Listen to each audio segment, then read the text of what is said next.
How do you balance encounters for 5th edition Dungeons & Dragons? There's a lot of great online advice for this, but here's a piece of advice you don't hear that often, and it's old school. Don't! Now notice that giant asterisk that I put next to the don't. That'll come back later. But a lot of dungeon masters spend a lot of time focusing on combat balance. How do I make sure that this combat is tough enough but not too tough that the PCs can't beat it? But what would happen if you just didn't concern yourself with the balance so much, and instead you focused on what encounter narratively made sense in that moment? If it makes sense for there to be an adult dragon in that cave that the level 4 players are walking into, then maybe there should be an adult dragon in that cave. If you care a little bit less about combat balance, sometimes you're going to have encounters that are too difficult for the PCs to currently beat, and sometimes you're going to have encounters that they absolutely wipe the floor with.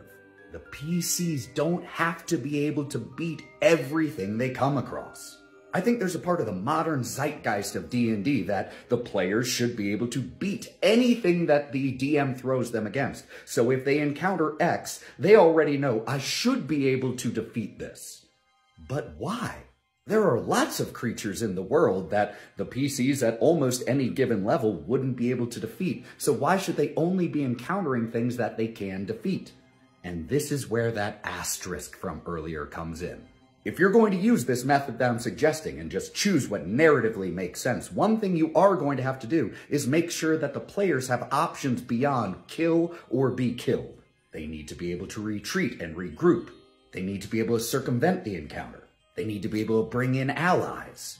And there needs to be signposting about how dangerous this upcoming enemy is. Let's take that example from earlier of an adult dragon against level 4 PCs. If they're heading to that cave, you better believe they'll be finding charred corpses and dead adventurers all along the way. Maybe they'll encounter someone walking out of the cave going, "Don't do it! Don't do it for your own lives!"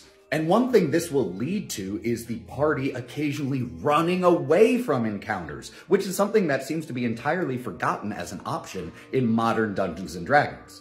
And when the party runs away from an encounter, when they are forced to flee, you better believe those players are going to hold a grudge and want to come back later. And talk about great motivation for the PCs to get stronger, to get better items, to learn new abilities, because I have to go back and kick the ass of that dragon. My players still hold a grudge against a white dragon from a game 2 years ago. So this piece of advice isn't for everyone, and it's not for every table, but it is an old school method of dealing with building encounters, and that is, don't worry so much about balancing it. Instead, choose what is narratively interesting and cool, and let the players deal with what they're going to do, because your job as the dungeon master isn't to provide solutions, it's to provide challenges. So throw tough encounters at your players and see what they do. Maybe they run away, maybe they come up with a solution you never thought of. In other words, I don't think you have to stress so much always about balanced encounters.